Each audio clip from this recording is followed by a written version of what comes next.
Hello, everyone. Welcome to Courageous Custody, your weekly dose of empowerment and practical guidance. I am Renee Rodriguez, the creator of the Custody Blueprint and a mediator and parenting coordinator.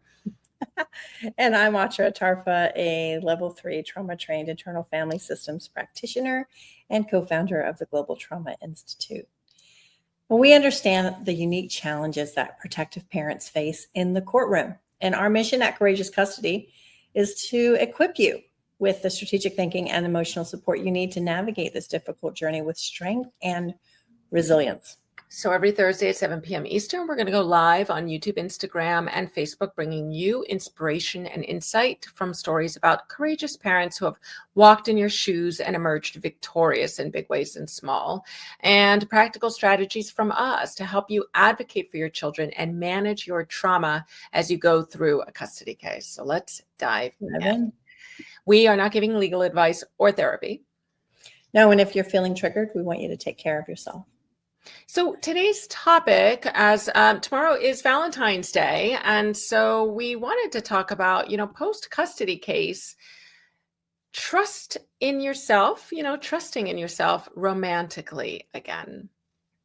Yes. After experiencing a challenging relationship, especially one tied to high conflict, custody, or trauma, trusting yourself romantically again can feel a little bit daunting. And I will say that internal family systems was a wonderful tool to help me explore how reconnecting with myself and how healing wounded parts can lay foundation for rebuilding trust in oneself, love for oneself, and connection. And then that it turns into what possibly could be a romantic life in the future. So, it's really understanding why trust feels broken. I want to normalize that. I want to normalize that it's hard. In past relationships, especially those marked by betrayal or conflict, can really leave parts of us, especially the exiled ones we locked away, the ones that have deep wounding or mistrust and fear and shame. It's completely understandable why trust feels broken. And those parts may need other parts of us to protect them. So we can show up hypervigilant. We can show up trying to avoid. Never again, managers may come into play. I'll never be in a relationship again. I'll never trust anyone again. I'll never get hurt again. I'll never let anyone in again. Completely putting up wall after wall, shield after shield to protect against being vulnerable, and recognizing these parts and their protective roles. Just even having an awareness of them can help to rebuild trust from within. And really trusting yourself romantically begins with cultivating trust in yourself to make decisions that are healthy for you, meaning, I can trust myself. I don't have to doubt, because identifying parts that doubt your ability to choose a healthy partner or fear of making the same mistake, that's a real thing. That's a real thing, and we can have an emotional response to that.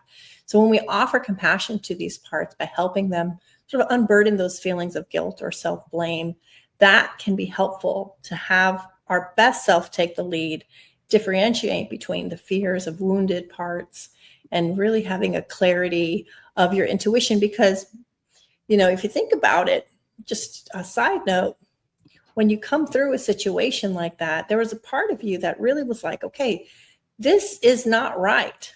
What's happening to me is not okay. And so that can be fuel and be used, not sort of an extreme hypervigilant way, but in a way of, okay, I know what my worth is, and I know what my boundaries are, and I know what I'm okay to voice and what not to voice. And that can be used as fuel to go into a new relationship.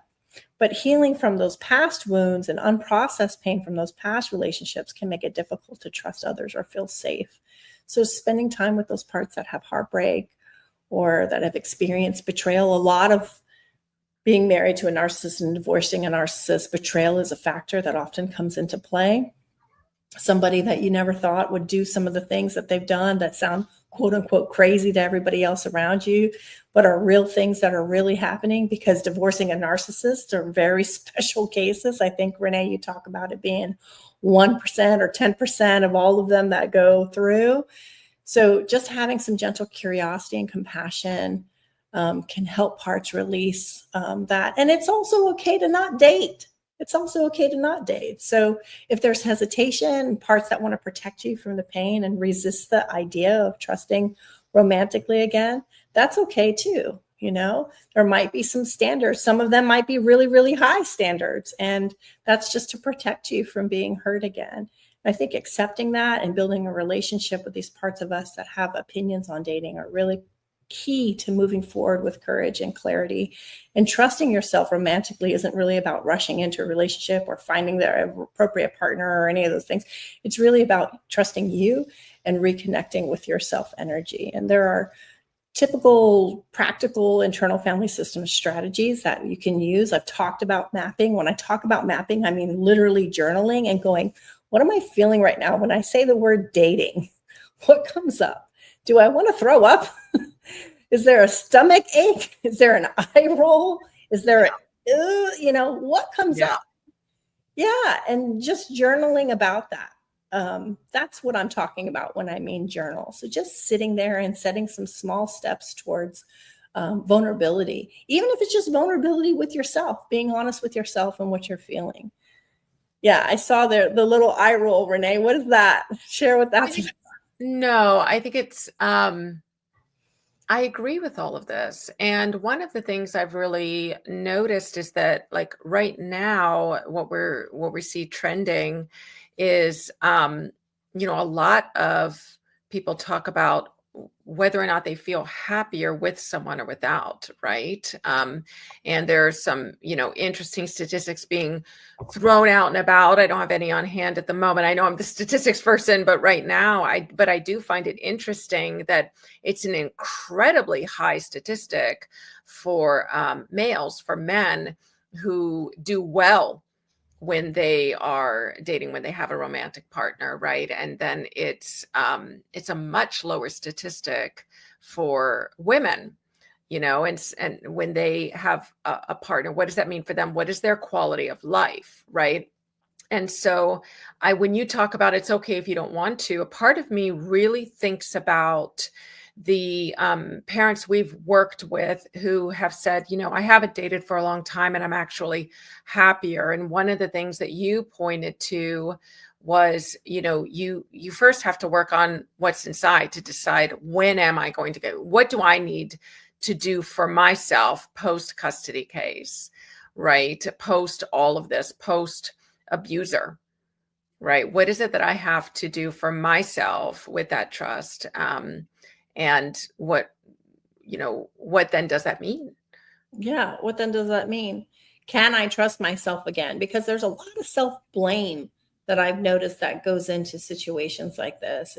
And again, breakups are hard enough. I think we said in the last episode, divorcing a narcissist is hard enough as it is. I think our last episode was somewhere before was about judges and bias. Make sure if you're following us, check that episode out.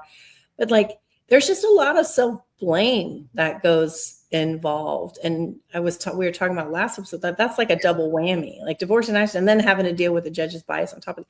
But this is like heartbreak on its own is hard to deal with. And heartbreak from a narcissist is a whole nother ball game, because there's such psychological warfare that's created inside that breakup and inside gaslighting that stays with you. Gaslighting that stays with you. And you think, oh, okay, I've divorced. So when my kid's 18, I'll be free of that because my kid will be an 18 and an adult and recognize it. And it's amazing how many women in particular still have trouble trusting themselves well after the trauma, well after the act is gone, because it's still here, right? Yeah, it's still living free. And that ability to trust self and blame self. It's really, really difficult. So taking the time and recognizing the parts that, are active when you even have the thought about that. And how then do I get the parts of me that are afraid to trust me again, that I won't make those same choices? that I Mhm. won't, that I will be with a partner. Oh, that person doesn't exist. That person doesn't exist. I will just say for the record in this episode, I am remarried, happily remarried, and have been for over a decade to an amazing man, to an amazing man. So it is really important to really sit with those parts of you that maybe are ready, that aren't ready, that are afraid, that are excited, especially around this time too, in February, there are parts of us that go, got me, love, all that's because that's an indicator, right? That's an indicator that there's still something there. There's still parts of you that need you to come and give them reassurance. So And journal with that. I think I just want to jump in and sort of reiterate that trust doesn't have to be that you trust yourself enough to date in. You guys, when we talk about trust, we're also talking about that when you come to the realization, I'm ready to date again. I'm not ready to date again. Another, area of trust is I actually think I'm okay. I'd rather not date again, and not worrying that the people around you are all like, well, when you're ready, it's kind of like, maybe you're ready now to realize that that's not where you're at. Will that change in the future? Maybe, maybe not. And you're good. And so when we talk about trust, we're not just saying until you're ready to date again. We're saying maybe until you're ready to date again, maybe, until you realize that you're good. Right. A lot of the clients that we work with are, they're not in their 20s or 30s. They might be in their 50s and such, and they kind of feel like I've experienced so much, I'm good. Will they meet somebody again when they're in their 50s, 60s, 70s? We know that plenty of people do, but we also know that sometimes if you're trusting yourself, you're realizing, I really want to date again. I want to date, but not right now, or I'm actually really good. And so when we're talking about trust, we just want to be clear that part of that romance is, how are you defining romance as well, I think. I think that's absolutely spot on, because I liken it to, and again, I'm noticing a part of me coming up. It's like women are always given such a hard time if they Yeah. don't have kids. No, I don't have to have kids. Like, I'm really Yeah. good. I don't have to have, I really don't have to be in a relationship. I'm actually good. And just because I'm not in a relationship and I've been through some really horrible stuff, I've come to realize I'm actually okay with moving forward with my life as it is. And so, and being able to come to that is trust in itself, right? It's trust in itself. Like, I'm actually okay. And yes, people have their opinions, Oh, but but I think another place where people have their opinions that we don't want to miss as we're talking about is we're talking about post custody case, right? Well, we have to talk also about what came out of specifically that custody case, which is to say, we had talked last episode about how you can use instability in your court case. Now that we're talking post custody case, I think a lot of our, protective parents feel like, and in this case, especially mothers, feel like if they have, like a lot of our clients have met somebody and they've been with them for a while, and that is weaponized, in spite of the fact that the abusive parent has a revolving door of romantic partners. The protective parent may have found somebody, and maybe he or she went through 2 or 3 partners before they met this one, because that's called organic dating, right?